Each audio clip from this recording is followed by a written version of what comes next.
Le succès laisse des traces.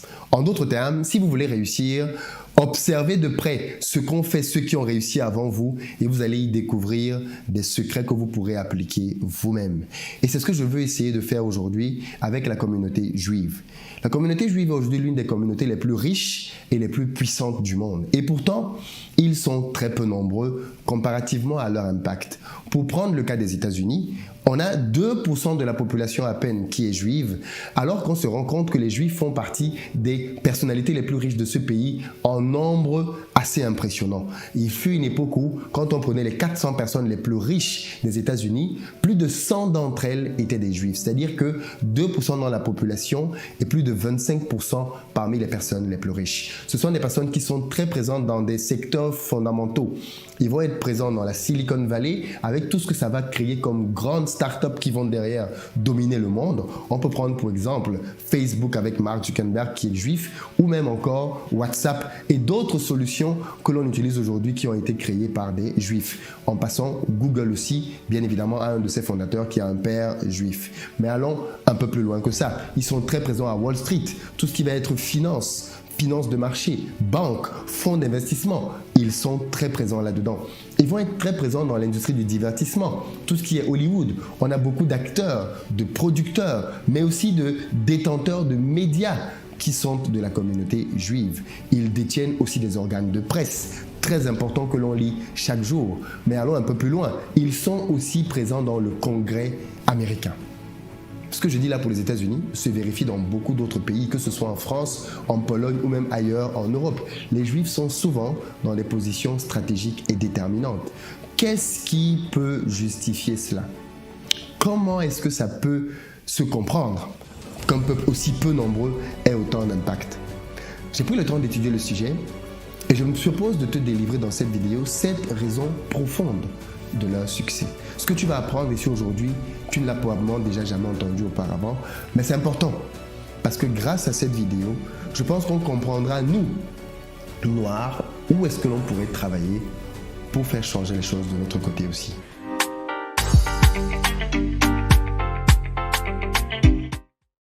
Salut à toi, moi c'est Philippe Simon et bienvenue sur ma chaîne.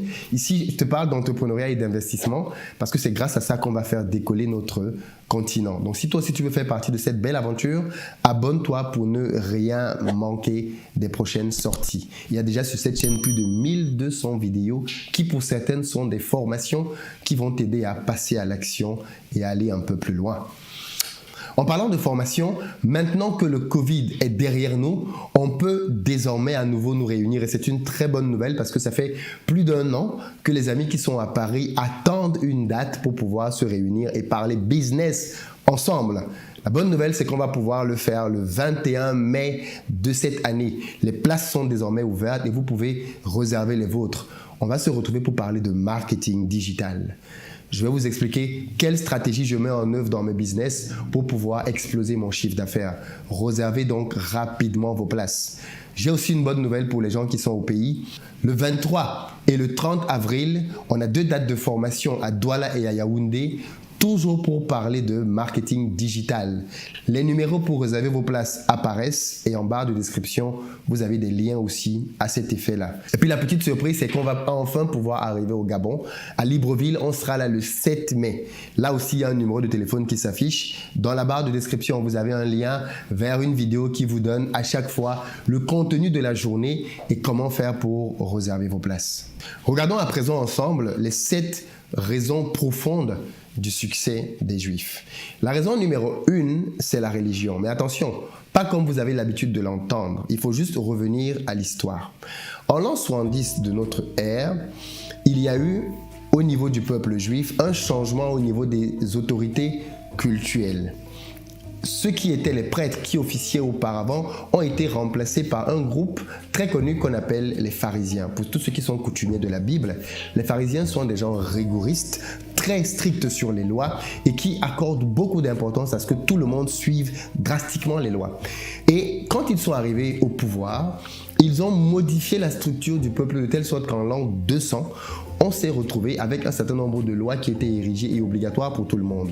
Parmi lesquelles, le fait que chaque père devait s'assurer que chacun de ses fils, dès l'âge de 6 ans, devait intégrer une école rabbinique dans laquelle il allait apprendre à lire et à écrire pour pouvoir lire la Torah. Il faut savoir que pour les Juifs, la Torah est un livre qu'il faut lire chaque semaine 4 fois. 2 fois pendant le sabbat et chaque lundi et jeudi. On ne peut donc pas être un bon juif sans être un bon lecteur. Des historiens disent que cette règle-là, à l'époque, avait poussé beaucoup de personnes à fuir le judaïsme pour aller vers le christianisme, qui était une religion dans laquelle il n'y avait pas autant de règles qui étaient obligatoires. Et d'ailleurs, pour la petite histoire, le scribe qui a écrit le Coran pour le prophète Mahomet dans la religion musulmane était un ancien juif. Et peut-être que vous pouvez vous demander, mais quel est le rapport entre cette histoire et la richesse des juifs? J'arrive. Le rapport, il est que, à cette époque-là, savoir lire et écrire était quelque chose d'extrêmement luxueux. Oui. C'est un peu comme si quelqu'un venait sur la planète Terre il y a de cela 30 ans et qu'il savait bien utiliser l'outil informatique. On est d'accord qu'il allait avoir une compétence très rare et très précieuse. Eh bien, c'était pire que ça à l'époque. La lecture et l'écriture ont été vulgarisées il y a juste à peine quelques centaines d'années.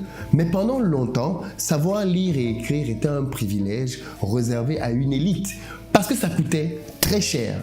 Et donc, quand on s'est retrouvé dans la situation dans laquelle lire et écrire devait devenir obligatoire pour tout le monde, eh bien, beaucoup de personnes ont simplement déserté la religion parce qu'elles n'avaient pas les moyens. Le peu qui est donc resté et qui a décidé de dealer avec cette contrainte-là a été à la base d'une révolution. L'histoire peut le dire, partout là où les Juifs sont allés dans le monde entier, de par leur déplacement, ils sont toujours arrivés en ayant avec eux un avantage indéniable, c'est qu'ils savaient lire, écrire, compter, ce qui les différenciait de la grande majorité de la population. Et de fait, quand ils arrivaient dans quelque part, ils étaient tout de suite promis aux fonctions les plus importantes. En réalité, ce qui était une contrainte auparavant, c'est avéré devenir un avantage. Quand un parent s'était saigné pour que son enfant apprenne à lire et à écrire, eh bien c'est sûr que derrière, il essayait de trouver des moyens de récupérer cet investissement-là. Et on le sait tous, les métiers intellectuels ont toujours rapporté beaucoup plus que des métiers physiques. Et avoir donc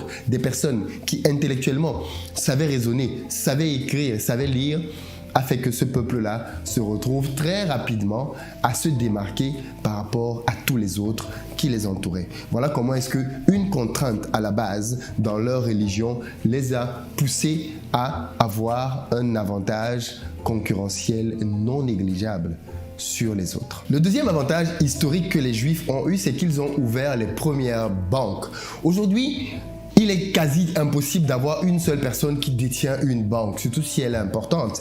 Mais auparavant, ce n'était pas le cas. Des gens avaient à eux tout seuls des banques.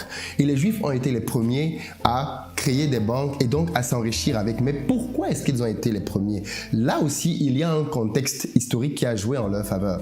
Il faut savoir qu'à cette époque-là, les chrétiens, parce que c'était bien évidemment eux les plus nombreux sur la planète, n'avaient pas le droit de faire de l'usure, c'est-à-dire prêter de l'argent avec des intérêts. C'était complètement interdit.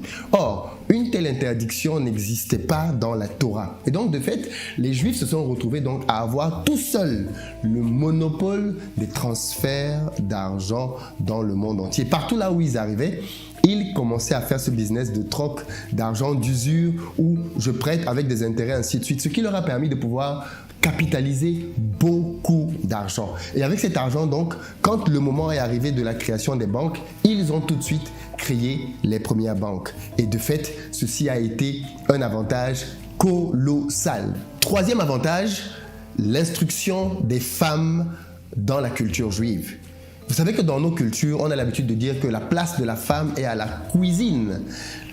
Eh bien, ce n'est pas le cas dans la culture juive. Les femmes bénéficiaient elles aussi d'instruction, ce qui les différenciait grandement des autres femmes dans le monde entier.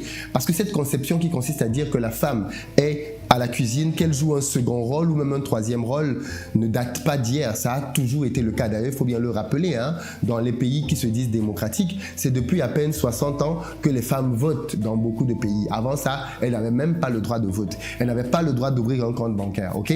Donc les choses ont commencé à changer juste hier. C'est très récent. Et ce qui est intéressant, c'est que dans la communauté juive, les femmes avaient une instruction depuis très longtemps. Et qu'est-ce que ça a impliqué? Ben, ça implique une chose simple. Si ta mère est allée à l'université, elle fera tout pour que tu ailles à l'université. On est d'accord, n'est-ce pas? Si ta mère est allée à l'université, elle fera tout pour que tu ailles à l'université. Pourquoi? Parce que la transmission de l'éducation et des valeurs repose essentiellement sur les femmes. Il faut le reconnaître et le dire. Les femmes ont donc joué et continuent de jouer un rôle prépondérant dans la réussite de la communauté juive. C'est un ciment indéniable qui permet de rassembler tout le monde autour d'elle. Je vais illustrer ça avec un exemple qui s'est déroulé en Pologne au XVIIe siècle.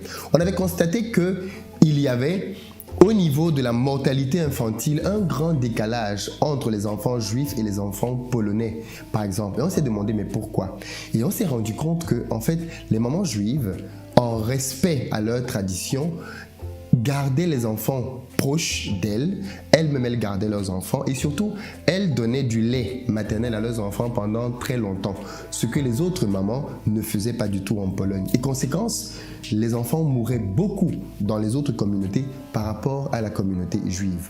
Voilà comment l'éducation peut vous sauver d'une situation complexe. Le quatrième avantage de cette communauté, c'est que c'est une communauté très éduquée. Il est par exemple démontré aujourd'hui que les Juifs sont le groupe religieux de loin le plus éduqué. Les statistiques démontrent qu'en moyenne, des Juifs font 14 années d'études, là où les chrétiens, qui sont le deuxième groupe religieux le plus instruit, n'en font que 9. Bon, ces statistiques-là ont été prises aux États-Unis. Je ne suis pas sûr qu'on a compté les chrétiens d'Afrique. Mais pour aller plus loin, des études démontrent qu'après le bac, ils obtiennent 61% des qualifications. Et on sait tous très bien que plus tu as de qualifications et plus derrière, tu peux obtenir un meilleur salaire, une meilleure rémunération. La plupart des Juifs que je connais sont médecins, avocats, directeurs, cadres, ainsi de suite. Alors attention, je tiens à préciser ici que je ne suis pas en train de dire que tous les Juifs de la planète sont riches, ce qui serait bien évidemment absurde. Tout comme toutes les communautés, les Juifs aussi ont leurs pauvres. Je suis juste ici en train de constater les raisons qui ont poussé à une disparité par rapport à ce que l'on peut observer dans le reste du monde entier et que l'on trouve de bien chez les Juifs. La cinquième raison qui démarque les Juifs et qui justifie leur succès, c'est leur communautarisme. Les Juifs sont un peuple communautariste. Ils vivent en communauté, ils ont leurs écoles, ils ont leur système à part. Dans leur manière de vivre, ils se retrouvent assez souvent. Chaque semaine, ils ont des occasions de se réunir et de passer du temps ensemble, ce qui permet de solidifier des liens. Quand tu vois tout le temps les gens de ta communauté, eh bien forcément tu te sens proche d'eux. Mais on a aussi l'impression que dans la communauté juive, il y a comme une volonté de ne laisser personne en bas. On a l'impression que les gens se soutiennent, notamment financièrement, quand quelqu'un dans la communauté ne va pas bien. Mais on est aussi dans une communauté qui célèbre les réussites. Quand quelqu'un de la communauté ouvre un nouveau commerce, c'est la fête, tout le monde va acheter là-bas et tout le monde est content de ça. Ce que l'on ne retrouve bien évidemment pas dans d'autres communautés dans lesquelles on a tendance à faire des batailles de crabes.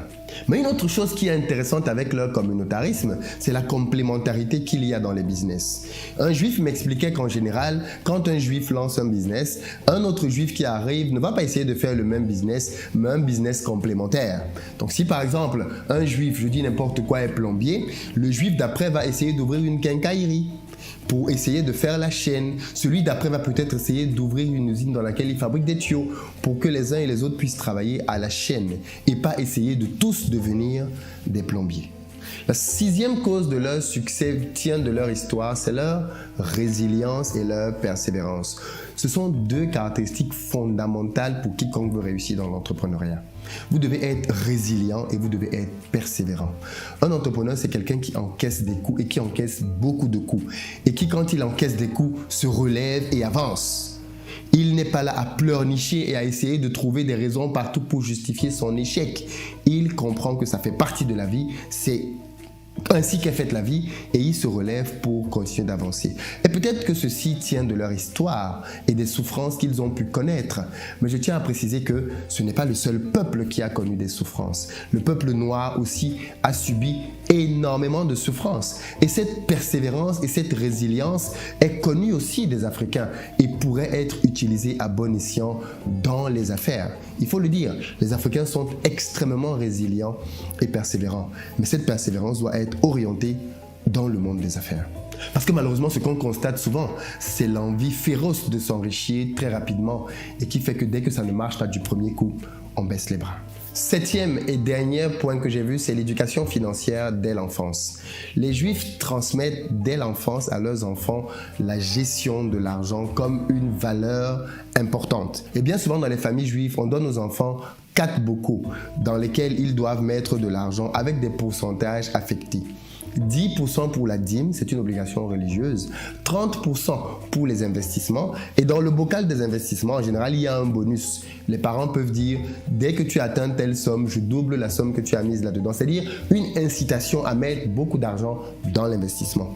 Troisième bocal, c'est l'épargne, 10%, et le dernier, ce sont les dépenses, 50%.